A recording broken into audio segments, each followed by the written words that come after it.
So comment below if you have any questions. And as always, keep building the business you love.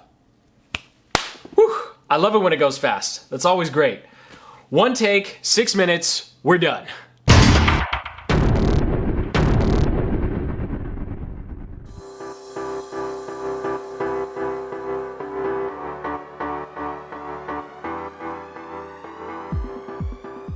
Hey everyone, it's 4:30. I'm supposed to vlog today, and of course, nothing really happened today. I woke up at my usual time, spent the morning recording 2 content videos, then I had my team check-ins, then I had a meeting with my co-founder that lasted a few hours, and then I spent the rest of the afternoon finishing our Pinterest content syndication process.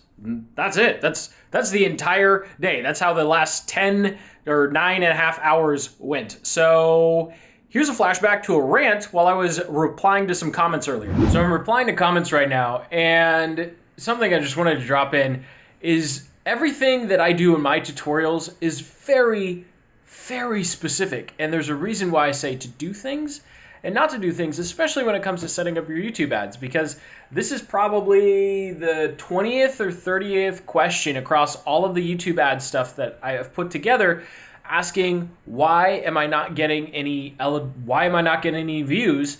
And when we dig into their settings, they're always doing something that I told them not to do. Like if you set it up a certain way, you just won't get views on your YouTube ads. Like that's a fact. Like it drives me nuts, it drives clients nuts, but that's why I make tutorials that are so excruciatingly detailed, and I tell you exactly click by click what to use and what targeting not to use and what targeting not to bother with and what types of placements not to use.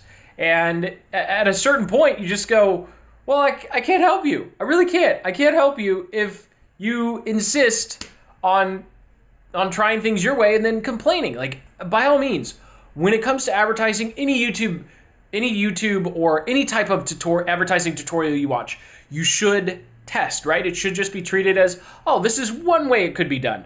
But if it doesn't work, don't go back to the video and be like, hey, your thing sucks. Well, like, no, it doesn't suck. You just didn't listen. You tried something new. And by the way, something that I tried that I specifically say will not work. Just, I reply to every comment, but it just kind of drives me nuts. Oh, that makes me look like a jerk. So anyway, today is one of those days that is scary to a content creator, especially when you're thinking of vlogging and you wonder, oh my gosh, what happens if I have a day and nothing happens? I need to vlog, or I'm supposed to vlog, and nothing happens. Well, guess what?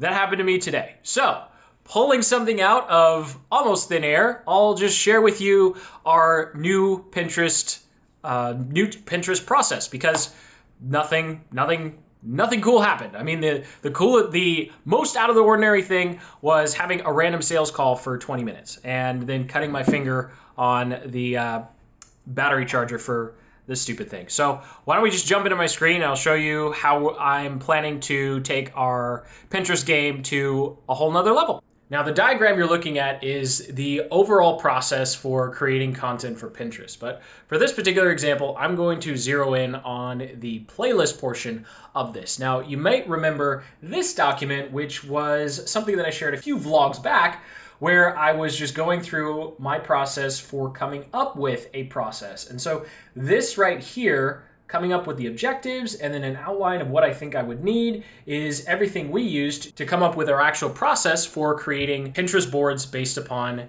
playlists. So all this document does is it says, hey, when we have a new playlist, we want to make a bunch of new pins and a whole Pinterest board that pretty much mirrors the playlist. Now, obviously, there's a lot more text here simply because whoever's putting this together needs to know how to design it, needs to know how to create the cover image for the board, where to get the captions and the comment, and of course, how to save it. And earlier today, I recorded a tutorial that actually walks through this entire process. So now when we go into Asana, we have our completed task ready to go. So whoever's going to do this has all the instructions that they need along with an actual video tutorial.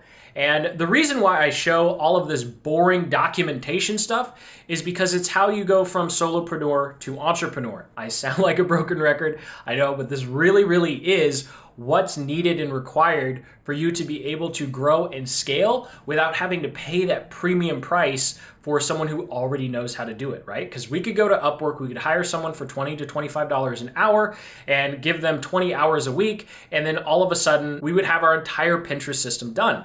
Of course, if we do things that way, we're going to run out of money real quick. So it makes a heck of a lot more sense for us to train people who are already on the team so that they can learn and grow with us, and then we're not paying the hefty premium for hiring someone who's from the US or someone who has years of experience, whereas we're just working with people who are already on our team and we're training them. And then of course we give them raises later on. We're not super stingy, but it does ultimately mean that we're able to accomplish a lot more. So thank you so much for watching. I'm sorry today was boring, but this is just the reality of sitting at a desk all day and this entrepreneur stuff. It's not always glamorous. It's not always, out of this world. Sometimes it literally is just a day of making content, replying to emails, replying to Asana messages, meeting with some team members, and then making documentation. Super fun, right? But it is all part of building the business you love. So until the next one, you know what to do. Keep building the business you love.